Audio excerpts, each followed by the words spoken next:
Perkenalkan, nama saya Sisil Malonda. Pada kesempatan kali ini, saya akan mempresentasikan hasil evaluasi mengenai kerentanan keamanan dan strategi mitigasi serangan siber dengan mengambil studi kasus serangan ransomware Lockbit 3.0 terhadap Bank Syariah Indonesia atau BSI pada tahun 2023.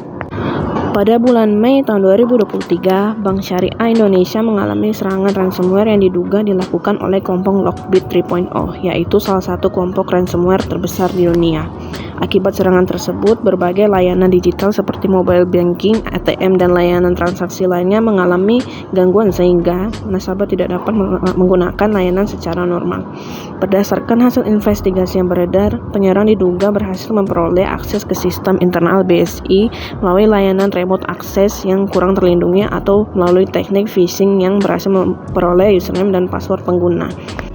Setelah berhasil masuk ke dalam jaringan, pelaku tidak langsung menjalankan ransomware. Mereka terlebih dahulu melakukan eksplorasi terhadap sistem internal, mencari server penting, serta memperoleh hak akses yang lebih tinggi. Tahap berikutnya adalah melakukan eksfiltrasi data, yaitu proses mencuri data dari sistem korban. Kelompok Lockbit mengklaim berhasil mengambil sekitar 1,5 terabyte data yang diduga berisi data internal perusahaan maupun informasi nasabah. Baru setelah proses pencurian data selesai, ransomware dijalankan untuk mengenkripsi sistem sehingga layanan BSI menjadi terganggu. Setelah itu, pelaku meminta uang tebusan dan mengancam akan mengembalikan data yang telah dicuri apabila permintaan mereka tidak dipenuhi. Berdasarkan kronologi tersebut, terdapat beberapa kerentanan yang dapat dianalisis. Yang pertama adalah kelemahan pada sistem remote access. Apabila akses dari luar tidak dilindungi dengan baik, maka penyerang memiliki peluang lebih besar untuk masuk ke dalam jaringan organisasi. Kerentanan kedua adalah serangan phishing. Teknik ini masih menjadi salah satu metode yang paling sering digunakan karena memanfaatkan kelengahan pengguna. Ketika pengguna memberikan informasi akun kepada pelaku, maka penyerang dapat memperoleh akses ke sistem tanpa harus membobol keamanan secara langsung. Selanjutnya terdapat hak akses yang terlalu luas atau tidak dibatasi dengan baik. Kondisi ini memungkinkan penyerang bergerak lebih leluasa setelah berhasil mengambil alih salah satu akun pengguna. Selain itu juga, sistem ini dinilai masih kurang optimal dalam mendeteksi aktivitas yang mencurigakan. Misalnya, proses transfer data yang dalam jumlah besar yang seharusnya dapat terdeteksi jika ada aktivitas tidak normal.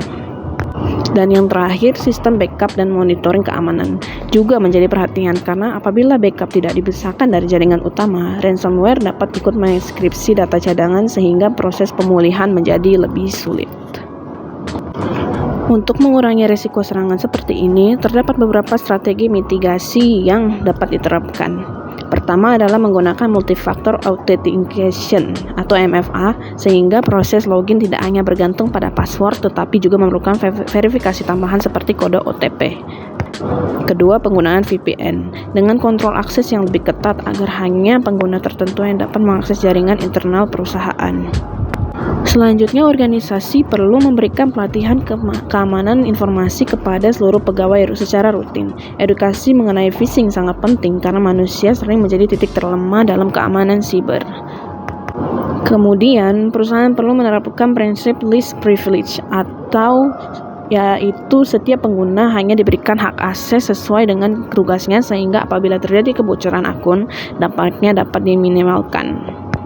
Selain itu, organisasi juga dapat menggunakan teknologi seperti SIEM dan Data Loss Prevention atau DLP untuk memantau aktivitas jaringan secara real time dan mendeteksi adanya aktivitas yang tidak wajar sebelum berkembang menjadi serangan yang lebih besar.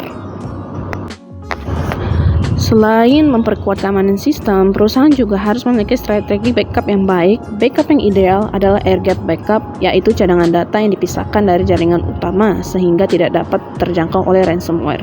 Selain itu, perusahaan juga dapat menggunakan immutable backup, yaitu backup yang tidak dapat diubah ataupun dihapus oleh pihak yang tidak berwenang. Cadangan data sebaiknya disimpan di lokasi yang berbeda dan dilakukan pemulihan secara berkala agar benar-benar dapat digunakan jika terjadi insiden. Di sisi lain, pengawasan keamanan juga harus dilakukan selama 24 jam melalui Security Operation Center atau SOC, sistem peringatan otomatis monitoring jaringan secara real time, serta kegiatan threat hunting juga perlu diterapkan agar potensi serangan dapat ditemukan sejak tahap awal sebelum menimbulkan kerusakan yang lebih besar. Sebagai kesimpulan, kasus ransomware yang menimpa Bank Syariah Indonesia menunjukkan bahwa ancaman siber tidak hanya berasal dari malware, tetapi juga dari kelemahan konfigurasi sistem, proses keamanan yang kurang baik, serta faktor manusia. Oleh karena itu, organisasi harus menerapkan pendekatan keamanan yang menyeluruh, tidak cukup hanya memasang antivirus atau firewall, tetapi juga perlu memperkuat autentikasi pengguna, membatasi hak akses, meningkatkan sistem monitoring, memiliki backup yang aman, serta memberikan edukasi keamanan kepada seluruh pegawai. Dengan menerapkan langkah-langkah tersebut, organisasi akan memiliki ketahanan yang lebih baik dalam menghadapi ancaman ransomware maupun serangan siber lainnya yang terus berkembang dari waktu ke waktu. Demikian presentasi yang dapat saya sampaikan. Sekian dan terima kasih.